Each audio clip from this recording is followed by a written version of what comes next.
కష్టపెడతాడు, కానీ బాగా నీ లోపల ఉన్న ప్రేమ ఉద్భుతమవుతుంది. ఇది చూసి అబ్బా ఆయనకి నా మీద ఎంత ప్రేమో అని ఆవిడ మరింతగా నిన్ను అనువర్తిస్తుంది, మరింత అన్యోన్యత పెరుగుతుంది.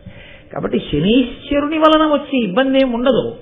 కాబట్టి బెంగ పెట్టేసుకుని ఇంకా వచ్చినవన్నీ ఆయన అదే పనిగా షాడిస్ట్లా కూర్చొని ఇంకా భగ్నం చేసేస్తుంటాడు.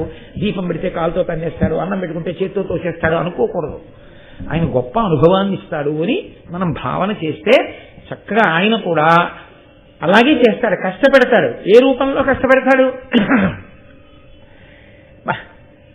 ఇవాళ బలవిగ్గా ఉందని చెప్పేసి నిన్న రాత్రంతా జాగరణ చేశాం కదా అని చెప్పేసి ఉత్తి రోజుల్లో అయితే ఏదో స్నానం చేసి సంధ్యావందనం ఒకటి చేసి కాళ్ళు దాకుని సోఫాలో కూర్చుని ఏ క్యాసెట్టో వింటూ కూర్చుంటాం.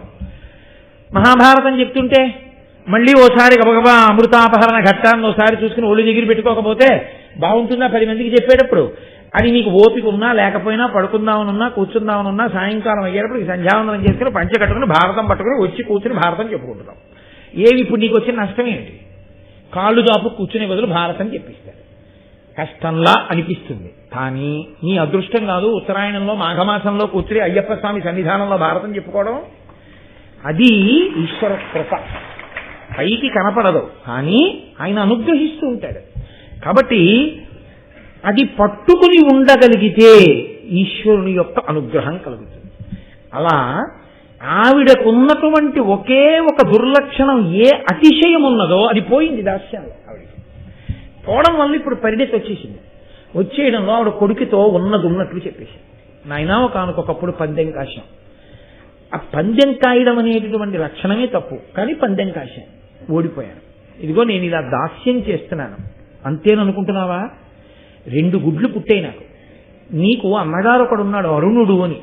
నేను కేవలం తల్లిని తొందరగా అవలేకపోయానని ఒక రకమైనటువంటి అతిశయం వలన కలిగిన సిగ్గు చేత ఆ గుడ్డుని బదలగొట్టాను. పాపం అధోభాగం పూర్ణంగా ఏర్పడని పిల్లవాడు పుట్టాడు. మరి ఆ వారికి ఎంత బాధేస్తుంది? వాడు నన్ను శపించాడు, 500 సంవత్సరములు దాస్యం చేస్తావో ఈ 2వ గుడ్డులోంచి పుట్టేటటువంటి పిల్లవాడి వల్ల నీకు ఆ దాస్యం పోతుందన్నాడు. కాబట్టి నాయన అప్పటి నుంచి నేను ఎదురు చూస్తున్నాను, నీ వలన నాకు దాస్యం పోతుంది అని నమ్మి ఉన్నాను. వృద్ధిలోకి వచ్చినటువంటి పిల్లల వలన తల్లిదండ్రులు కష్టములలోంచి పైకి వచ్చి సంతోషపడడం అన్నది లోకంలో ఉన్న మర్యాద కదా అన్నాడు. అది నిజం కదండి. లోకంలో తల్లిదండ్రులకి గొప్ప సంతోషం ఎప్పుడో తెలుసా? తాము పెంచి పెద్ద చేసుకున్నటువంటి బిడ్డలు ప్రయోజకులై వాళ్ళు అమ్మని నాన్నని ఎంతో సంతోషంగా చూస్తున్నారనుకోండి, ఆయన పడ్డ కష్టాలన్నీ మర్చిపోతాడు.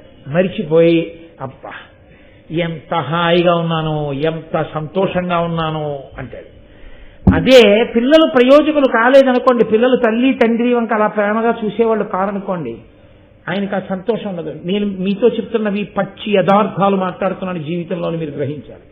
ఒక వయస్సులో మంచి భార్య రావడం సంతోషం, ఒక వయసులో డబ్బు బాగా సంపాదించడం సంతోషం, ఒక వయసులో 2 కొడుకులు పుట్టడం సంతోషం, కన్యాదానం చేయడానికి కూతుళ్లు పుట్టడం సంతోషం, ఇంకొక వయసులో మంచి అల్లుళ్ళు రావడం సంతోషం, ఇంకొక వయసులో కొడుకులు కూడా ప్రయోజకులు కావడం సంతోషం. పండిపోయే స్థితిలో ఆ పిల్లలందరూ పరమ ప్రేమతో నాన్నగారండి నాన్నగారండి నాన్నగారండి అని, అన్నయ్య దగ్గరికి వెళ్తే తమ్ముడు నాన్నగారండి ఎప్పుడు వచ్చేస్తారు నాన్నగారండి అంటాడు. తమ్ముడి దగ్గరికి వెళ్తే అన్నయ్య నాన్నగారండి ఎప్పుడు వచ్చేస్తారండి అంటాడు. నాన్నగారు ఉన్న చోటకి పిల్లలందరూ వచ్చి చుట్టూ కూర్చుని మాట్లాడతారు. నాన్నగారితో పిల్లలకి ఇబ్బందులు లేవు, పిల్లలతో నాన్నగారికి ఇబ్బందులు లేవు. చక్కగా నాన్నగారి పేరు మీద అంత గౌరవంతో నాన్నగారి గౌరవాన్ని నిలబెడుతూ పిల్లలు నాన్నగారు కలిసి ఉన్నారు. ఇప్పుడు ఆయనకి పిల్లల కన్నా, కొడుకుల కన్నా, కూతుళ్ల కన్నా, అల్లుళ్ళ కన్నా, మనవల కన్నా, ఐశ్వర్యం కన్నా ఆయన గర్వంగా చెప్పేది ఏం చెప్తాడో తెలుసా అండి? చాలా సంతోషం అండి. ఏదో నేను పెద్ద అబ్బాయి దగ్గరికి వెళ్ళాను అనుకోండి, మా అమ్మాయి అంటుంది నాన్నగారండి నా దగ్గర కూడా వచ్చి ఉండొచ్చు కదా, ఆడపిల్ల ఇంట్లో ఉండకూడదు అంటారు, ఏంటి నాన్నగారండి అంటుంది. మీకు విచిత్రం తెలుసా? మా అల్లుడు అంటాడు, ఏంటండి మామయ్యగారండి అలా అంటారు, మీరే కదండి ఆ పితృపంచకంలో ఒకడు మామగారని చెప్పారు. మామయ్యగారు వచ్చి 3 నెలలు నా దగ్గర ఉండి విశ్రాంతి తీసుకుని వెళ్ళండి మామయ్యగారండి, హాయిగా కారు ఉంది, మిమ్మల్ని దేవాలయాలు అవి అన్ని తిప్పుతాను, సాయంకాలం పూట వచ్చి ఉండండి అంటారండి. అల్లుడు కొడుకులా మాట్లాడతారండి. ఎంత ప్రేమ అనుకుంటున్నారు? చిన్న ఇబ్బంది జరిగిందంటే మామయ్య గారు ఎలా ఉన్నారంటాడు. ప్రతి 2 రోజులకి ఫోన్ చేసి మాట్లాడకుండా ఉండడు మా అల్లుడు. నా అదృష్టం అండి అలాంటి అల్లుడు అంటాడు. ఇప్పుడు ఐశ్వర్యం తను సంపాదించింది చెప్పడు, తను చదువుకున్నది చెప్పడు, తన బిడ్డల గురించి చెప్తాడు. తన బిడ్డల వలన పొందుతున్న తృప్తిలో పరమ సంతోషంగా గడిపి ఈశ్వరుడికి నమస్కారం దేనికి చేస్తాడో తెలుసా అండి? నాకింత చదివిచ్చావు, నాకింత వ్యాపారం ఇచ్చావు, నాకింత డబ్బు ఇచ్చావు, నాకు ఇన్ని ఇళ్ళు ఇచ్చావు, నాకు ఇన్ని మేడలు ఇచ్చావు, నాకు ఇన్ని మిద్దెలు ఇచ్చావు అండవు, నాకింత మంచి బిడ్డలు ఇచ్చావు అని నమస్కారం చేస్తాడు. ఇది జీవితంలో ఉండే ప్రస్థానం. రామాయణంలో దశరథుడికి ఇంకోలా అయింది, ఆ బిడ్డడు దూరం అయితే చచ్చిపోయాడు. అసలు ఇక్కడ వినత సంతోషం ఏమైందంటే ప్రయోజకుడైన కొడుకు వల్ల నేను ఈ స్థితిని పొందుతున్నాను అంటున్నాడు. నువ్వు ప్రయోజకుడివిరా నాయన, నీ వల్ల నేను ఈ దాస్యం నుంచి పైకి వస్తాను, నీ అన్న చెప్పాడు, ఆ మాట పోదు. కాబట్టి ఇంతకన్నా తల్లిదండ్రులకి సంతోషమే ఉంటుంది.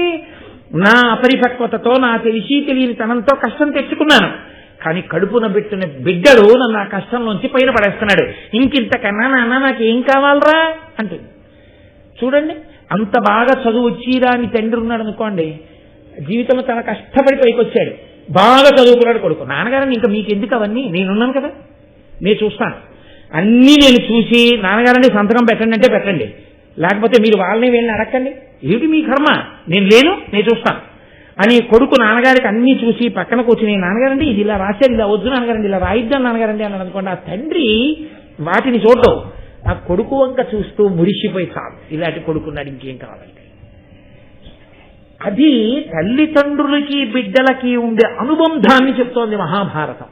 గృహస్థాశ్రమంలో గృహస్థు తరించేది అక్కడ, పొంగన్న మాట అక్కడ ఉంటుంది.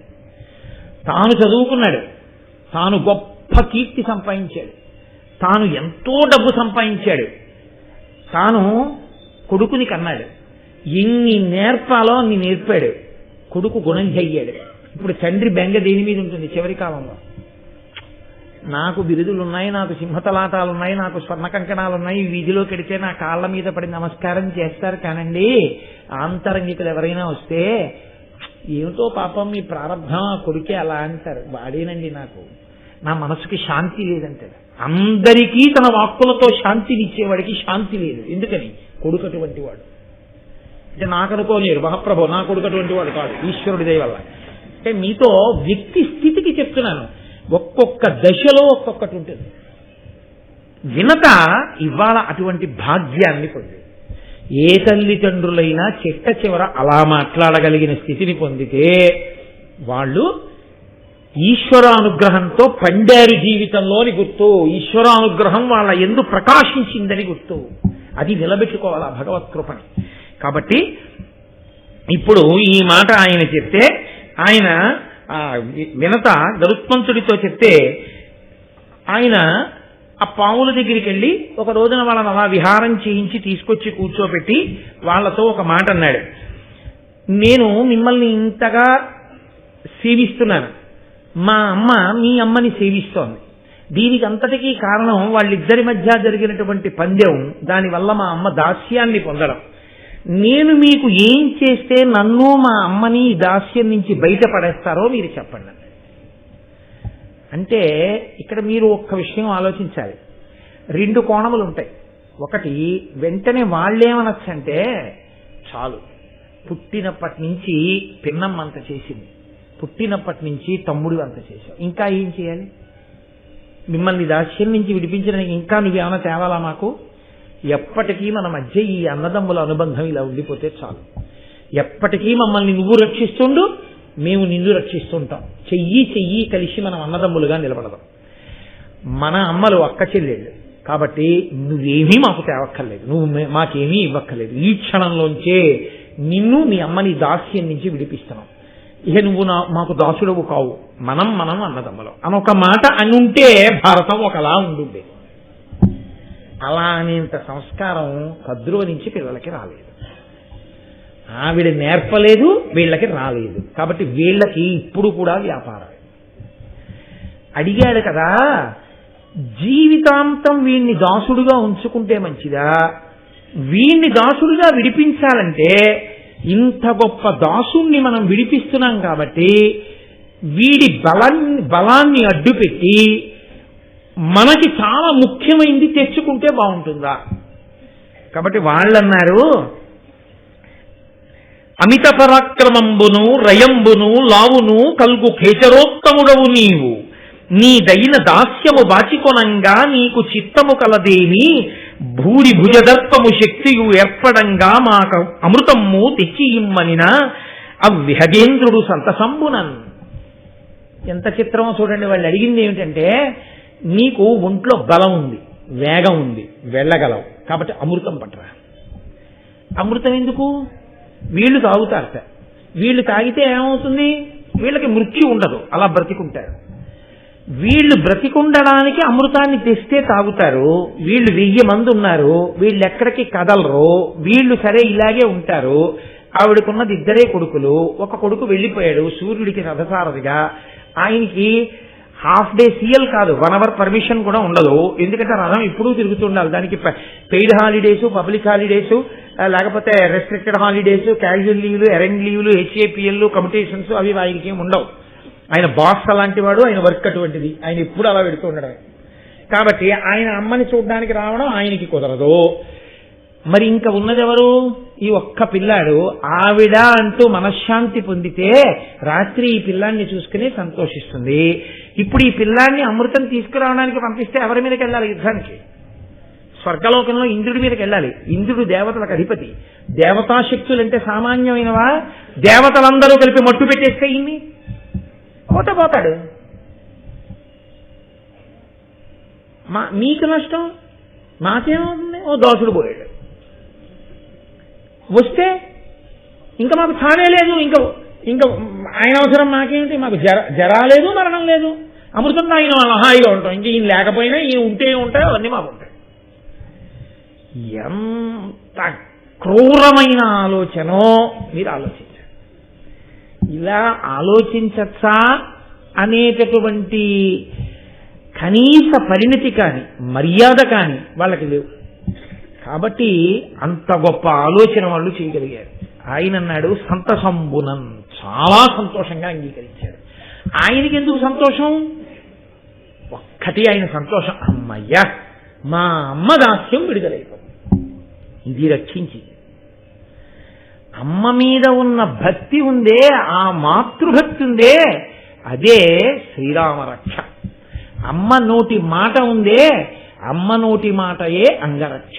అందుకే పూర్వం పిల్లలకి స్నానం చేయించినా కూడా నీళ్లు తిప్పి శ్రీరామరక్ష 1000 ఏళ్ళు, ఐశ్వర్య 1000 ఏళ్ళు, ఐదోతనం అని చెప్పి ఆ పిల్లలందరినీ కూడా తల్లిదండ్రులు ఆశీర్వచనం చేయడం.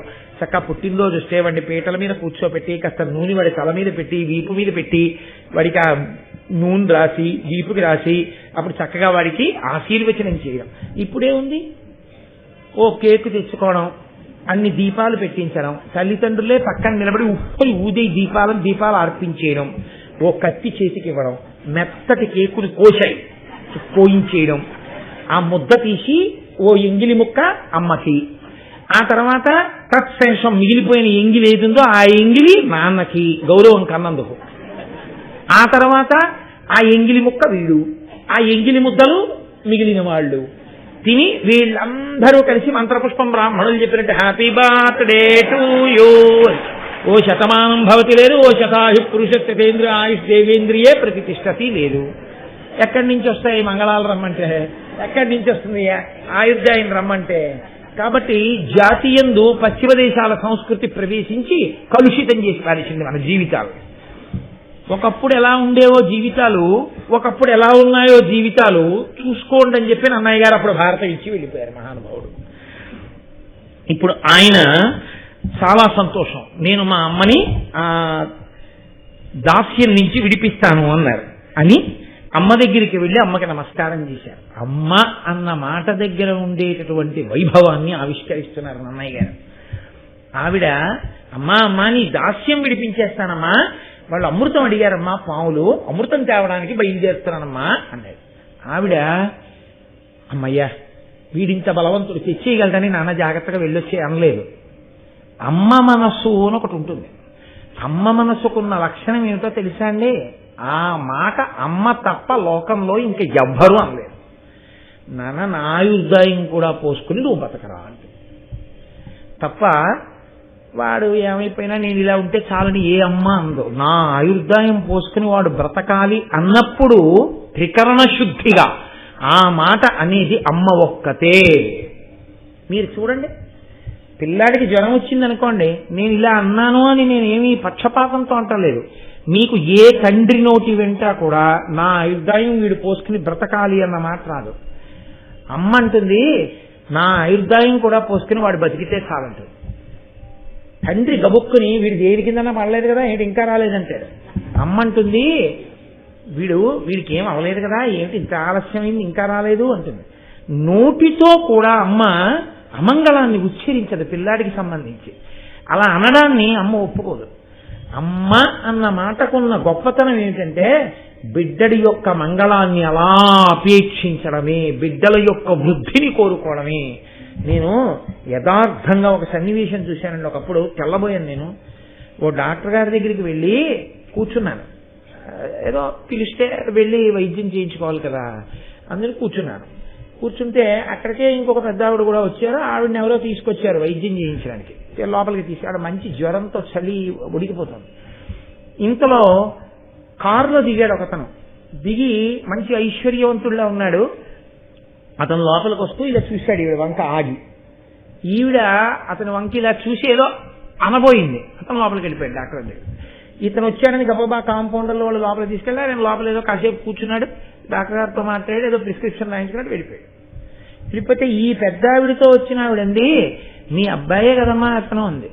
అవును అంది ఆవిడ. ఒక్క కొడుకే అంత ఐశ్వర్యంతో ఉన్నాడు, అంత అధికారంలో ఉన్నాడు, మీరు ఇక్కడ చలికి ఉడికిపోతుంటే చూశాడు, లోపలికి వెళ్ళి తన డాక్టర్ గారితో మాట్లాడి వెళ్ళిపోయాడు. ఏమ్మా అని చెప్పి కనీసం నువ్వు బతికున్నావో లేదో చూడడం ఎప్పుడో మానేశాడు. అమ్మ చలి జ్వరంతో ఉనికిపోతూ ఇక్కడ ఉందని చీపట్టుకు తీసుకెళ్ళలేకపోయాడు, అమ్మ అని అడగలేకపోయాడు. ఇలాంటి పిల్లాడు ఉంటే ఎంత చస్తే ఎంత అంటే వెంటనే జ్వరంతో ఉన్నావిడంటే అంత మాట అనకండమ్మా. బతికినంత కాలం బతికిశాను, నేను చచ్చిపోతే భూమికి బరువా, ఈ భూమికి ఇప్పుడు ఏమైనా లోటా, ఇబ్బంది లేదు. కానీ పిల్లాడిని అలా అనకండి, వాడు వృద్ధిలోకి రావాల్సిన వాడు. నేను తెల్లబోయానండి ఆ మాటకి. నిజంగా బతికితే ఎంత చస్తే ఎంతందని ఆవిడ ఒప్పుకోలేదు. అలా అనద్దండి. అది అమ్మ మనసు అంటే, అది అమ్మ అంటే. అమ్మ అంటే వాడికి శక్తి ఉంది, పర్వాలేదంటావు. అయ్యి బాబోయ్ ఏం పర్వాలేదు కదా, ఏం పర్వాలేదు కదా, ఏం పర్వాలేదు కదా అంటూనే ఉంటుంది అమ్మ ఎప్పుడు. అందుకే మీరు చూడండి, విదేశాలు వెళ్ళిపోయి ఎన్ని కోట్లు గణించాడన్నది ఇంకెవరైనా చూడొచ్చేమో. కడుపు నిండా తింటున్నాడా లేదా, వేళ పట్టునా, వాడు సుఖంగా ఉన్నాడా, బాగా నిద్రపోతున్నాడా, ఇది చూస్తేనే అమ్మ. చూస్తుంది అమ్మ. అమ్మ అంటేనే ఆ లక్షణం ఉంటుంది. కాబట్టి ఆవిడ వెళ్ళి గరుత్మంతుడు నమస్కారం చేసి, అమ్మా నేను వెడుతున్నాను అమృతాన్ని తీసుకురావడానికి అంటే, అనిలుడు పక్ష్మయుగ్మము అమృతాంశుడు వీపు అనలుండు మస్తకంబు ఇనుడు సమస్త దేహమును ఎప్పుడు కాచుతు నీ కభీష్టముల్ ఘనముగ చేయుచుండెడు జగన్నుత ఉన్నతయున్ జయంబు చేకొనుమని ఇచ్చే దీవెనలు కోరి ఖగేంద్రునకున్ ప్రియంబునన్.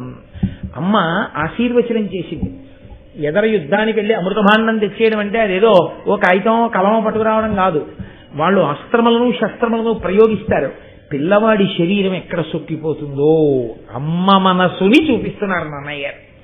కాబట్టి ఆవిడంది ఆశీర్వచనం చేస్తూ, అనిలుడు పక్ష్మయుగ్మము, నాయన వాయువు సంతతము నీ రెక్కలను కాపాడుగాక, చంద్రుడు నీ వీపును పృష్ఠభాగమును రక్షించుగాక, అగ్ని నీ శిరస్సును రక్షించుగాక, సూర్యుడు నీ శరీరమునంతటినీ రక్షించుగాక. అమ్మ పెట్టిన రక్ష ఏదుందో అది సాక్షాత్ పరబ్రహ్మము చేసిన ఆశీర్వచనమే. అమ్మ నోటి వెంట వచ్చిన మాట నోటి వెంట వచ్చిన మాటే. అమ్మ ఆశీర్వచనం చేసింది అంటే అంగరక్ష కట్టించుకున్నట్టే లోకంలో. అందుకే అమ్మ ఆశీర్వదించడానికి అమ్మ శరీరంతో లేనివాడు ఏడవాలి, మిగిలిన వాడికి ఆ బాధ లేదు. అమ్మ అన్న మాటకి లక్షణం ఏమిటో మీకు ఒక్క మాట చెప్తాను, జ్ఞాపకం పెట్టుకోండి. ఒక మహాసభలో సన్మాన పత్రం ఇచ్చి గండపెండేరమో లేకపోతే చేతికి స్వర్ణ కంకణమో వేశారనుకోండి, అందరంటారు అబ్బా ఏమి గొప్పవాడండి, ఎంత సభాపూజ్యత అండి, స్వర్ణ కంకణం వేశారు మహానుభావుడికి, అంత గొప్ప సన్మాన పత్రం ఇచ్చారు, ఏం అదృష్టమో, ఏ జన్మలో ఏ పుణ్యం చేసుకున్నాడో అంత గొప్ప స్థాయిని పొందాడంటుంది. ఇంటికి వెళ్ళేటప్పటికీ అందరూ వెళ్ళిపోగానే వీరే అలాగే కూర్చొని కాస్త ఉప్పట్టుకొచ్చి దిగదుడిచి పారేసేది అమ్మొక్కతే. అమ్మ ఎప్పుడు ఏం చూస్తుందో తెలుసా అండి, వీడికి కనురాపు తగిలిపోతుందేమో, వీడి ఒళ్ళు వేడెక్కుతుందేమో అంటుంది, జ్వరం వస్తుందేమో అందో మీరు చూడండి, వీడికి ఉష్ణం వస్తుందేమో అంటుంది.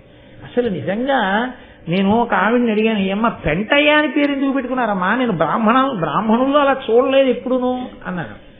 అంటే ఆవిడన్నారు నాతోటి, మహాైశ్వర్యం నాయన మాది. ఆ రోజుల్లో ఈయనకి అంటే ఆవిడ భర్తకి బిడ్డలు కలగలేదు, ఎందరో నమస్కారం చేసేవారు ఆయనకి బిడ్డలు కలగకూడదని. ఆయనకి బిడ్డలు కలిగితే ఐశ్వర్యం అంతా మాకు ఉండిపోతుంది, లేకపోతే ఆ మిగిలిన వాళ్ళ పిల్లలకి ఇస్తారని, ఎవరినో ఒకళ్ళని పెంపు తీసుకుంటారని బిడ్డలు కలగకూడదని పూజలు చేయించారు. అదృష్టం కొద్దీ నాకు ఈ కొడుకు పుట్టాడు నాయన, ఒక్కడే ఒక్క కొడుకు. వాడు పెరిగి పెద్దవాడు అవుతుంటే అందరి కనురాపు తగులుతుందని, కనురాపు తగలకుండా పెంటపోగు ఎలా తిరిగినా ఎవ్వరూ పట్టించుకోరో, పెరుగుతోందని ఎవ్వరూ అంత పెంటపోగు అయిపోయింది అంటారు, కానీ దాని మీద దృష్టి ఉండదుగా. అలా కొంతైనా దృష్టి దోషం పిలుపుతో పోవాలని పెంటయ్యా అని పేరు పెట్టుకుని కొడుకుని రక్షించుకున్నాను నాయన అందాడు. నేను తెల్లబోయానండి, దెబ్బలాడి పెట్టుకున్న పేరు నా కొడుకు కదండి. ఎంత ప్రేమరా నిజంగా, నేను తెల్లబోయాను. అమ్మే లోకంలో. కాబట్టి వాయువు రెక్కలను రక్షించుగాక, చంద్రుడు వీపును రక్షించుగాక, అగ్ని శిరస్సును రక్షించుగాక, సూర్యుడు మొత్తం శరీరమును రక్షించుగాక అని ఆవిడ ఆశీర్వచనమిచ్చి నాయనా బయలుదేరు అని అంటే ఆయన అన్నాడు, అమ్మా తప్పకుండా బయలుదేరుతాను, కానీ ఇన్నాళ్ళు అమ్మా ఏదో సరిపోయినా సరిపోకపోయినా దాస్యంలో ఉన్నాగా సరిపెట్టుకున్నాను. అంత పెద్ద పని మీద వెళ్ళేటప్పుడు కడుపు నిండా తిని వెళ్ళాలి కదమ్మా, ఆకలిస్తోంది. నా కడుపు నిండా తినడానికి కావలసినంత పదార్థం ఎక్కడుందో చెప్పమ్మా, తిని బయలుదేరుతానన్నాడు. అమ్మకి నిజంగా ఆ మాట ఎంత బాధగా ఉంటుందండి. ఆవిడ, నాన్న ఇదిగో ఫలానా చోటు ఉంది, అక్కడ వెళ్ళి చక్కగా కడుపు నిండా తిని వెళ్ళి అమృతం పట్టుకుని రా, వెళ్ళి రా అంటుంది. కానీ అమ్మ వెళ్ళు అంతే కదండి. కాబట్టి మనం కూడా ఇవాళ వెళ్ళి రేపు సాయంకాలం 6:30కి వద్దాం. వస్తే అమృతాపహరణమో ఆయన భోజనం చేయడం రేపు చూద్దాం. చీకటి పడిపోయాక ఎందుకు ఇంకా మళ్ళీని. అందుకని మంగళాశాసన పరై మదాచార్య పురోగమై సర్వైశ్చ పూర్వైరాచార్యై సత్కృతాయాస్తు మంగళం. మంగళం కోసలేంద్రాయ మహనీయ గుణాత్మనే చక్రవర్తి తనూజాయ సర్వభౌమాయ మంగళం. ఉమాకాంతాయ కాంతాయ కామితార్థప్రదాయినే శ్రీగిరీశాయ దేవాయ మలినాథాయ మంగళం. కరచరణకృతం వా కర్మవాక్కాయజం వా శ్రవణమేనజం వా మానసం వాపరాధం విహితమవిహితం వా సర్వమేత్తక్షమస్వా శివ కరుణాబ్ధే శ్రీ మహాదేవ శంభో. సర్వం శ్రీ ఉమామహేశ్వర పరబ్రహ్మార్పణమస్తు. స్వస్తి.